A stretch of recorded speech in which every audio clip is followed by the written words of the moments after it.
Hey, this is Patrick with Keynote Mastery, and I just spoke today at the National Entrepreneur Center here in Orlando, Florida. Did an event for about 180 people here, and I was one of 7 speakers.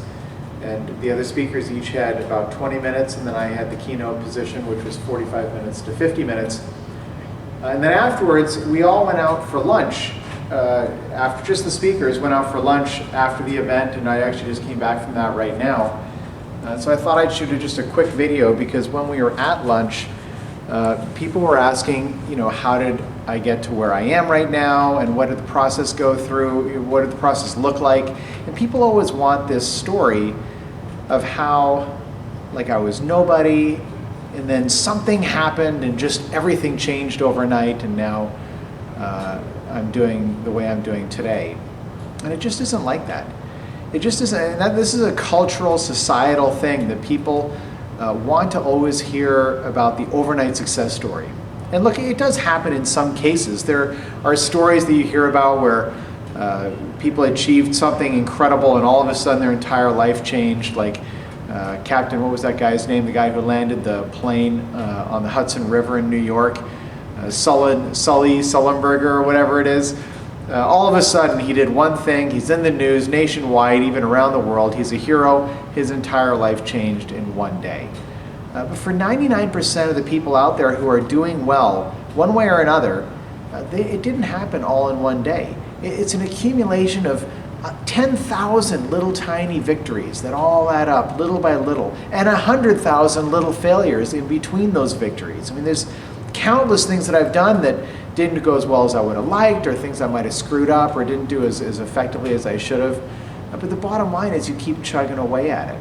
And after a long time, right, I've been doing this now for about 5 years, and you probably know my story already. I mean, in 2008, I did 72 events. That's a lot of events. 2009, I did 127 events that year. And I only got paid for 6 of them, okay? 6 I got paid, and I traveled for 5. So that gives you an idea. That means 122 of them I did for free. And then in 2010, I did 64 events. I got paid for 21 of those. And then 2011, I did 57 events and got paid for 31. So this is a process. You go through this over a period of time, and every time you do an event like that, it adds one more notch into what you've done. And I have a little map that I have on my website that has the world, and it has these little blue upside down teardrops that show all the different places where I've spoken. And I love those little teardrops. I do all kinds of things. I've spoken for free in different places just to get that teardrop, or somewhere in Europe or in Dubai or in India or whatever it might be. I'm working on something right now to speak in Moscow in October. God, I hope I get that. That would be spectacular. But the point is, these are little tiny victories that add up. And then the cumulative effect of the whole thing over a period of time, that's when you start looking like you've really done a lot. And then people want to know this story of the one thing that changed everything. It's not like that. Now that's good news for you, because a lot of times, or at least certainly for me, when I was 5-6 years ago, when I was thinking about doing this, trying to become a keynote speaker, I was thinking, gosh, I have to achieve something incredible, something unbelievable that's going to give me that justification to be a speaker. That's not true. It's not true. You don't need to do something absolutely incredible. If you do, if you manage to do something like that, it's great. Obviously, that's going to be a best case scenario. You saved some kid from a burning building, or climbed Mount Everest, or had some unbelievable experience like landing a plane in the Hudson in New York. And all of a sudden you're done. You've got that, and you spend the rest of your life talking about that one event or that one achievement.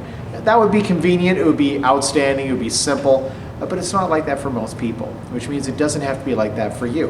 What you need to work on is getting one gig after another, working on different cities, different clients, right? Different experiences, getting video content, like I'm doing a video right now, but ideally it should be a video of you speaking. And actually getting that video content and having photographs, and you just keep on building it and building it, meeting more people, doing a good job. You have to do a good job every single time. You can't get away from it. So every single time you got to do a good job. And if you do a good job, then each event should lead to 2 more or 3 more. And after a while, you really start to build your business.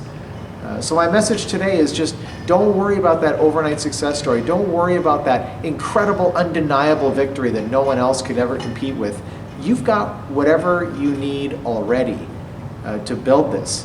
What you need to do is just start building it.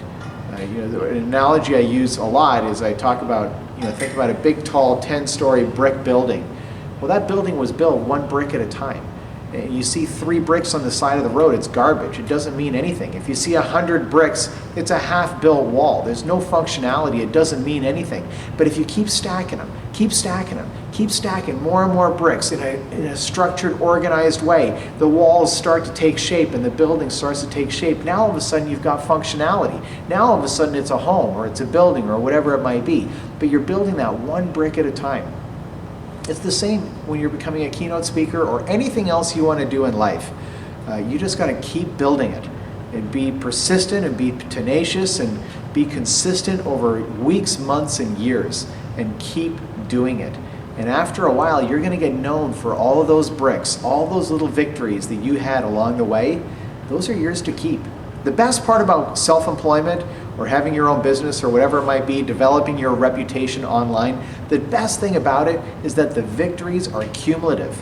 They just keep stacking up, right? And so you start off with next to nothing, but you keep stacking them, keep stacking them, keep stacking them. You put all this stuff on your website or on your bio or whatever your marketing collateral is, and after a while it just becomes so overwhelming that people can visit your website or look at your marketing collateral and be like, wow, this person's done a lot of stuff. And they look at that and they think that, you must be rich or you must be making, 200 or 300 grand a year or something like that. The truth is very different because those victories might have been spaced out 2 weeks or 2 months apart, right? Every 2 months you have another victory, or every 6 months you have another victory. Well, that's not enough to pay the bills. That's not enough to make you rich, right? Or living in the lap of luxury, but it's still cumulative. And over five years, if you got, say, 4 big victories every single year for 5 years, now you got 20 victories. And so people start to see that you've done a lot of things, and then you can finally catch up to the illusion, right? The illusion is that you're already there because all this evidence of all these victories is in one place. So people see that website at one time and boom, all that stuff's right in front of them. They're like, holy smokes, this person's done everything, right? They must be doing extraordinarily well. You know, and I know, those victories were built one at a time, and you weren't maybe making a fortune along the way. I know I wasn't. I struggled like crazy at the beginning. But then when you start building up a critical mass, people get to your website and they're really impressed by it.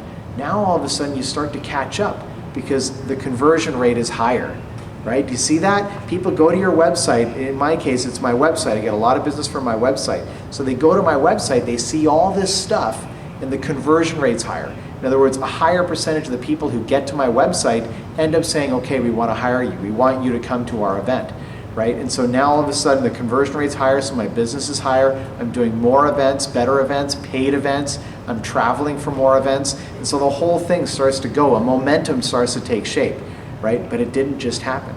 It started one brick at a time over the course of years. Now again, the good news is you can do it too. There's no reason why you can't do the exact same thing yourself. So go out there and start building those bricks. Even if they seem small and insignificant, go out and start accumulating them. And once you've got one, set your sights on the next one, and then the next one, and then the next one, and just get more and more and more. And you're going to find that a momentum takes place. And when that momentum starts to go, you're going to catch up to the illusion. And when you do, it's a great thing. It's a lot of fun. And I hope you get there soon. Good luck.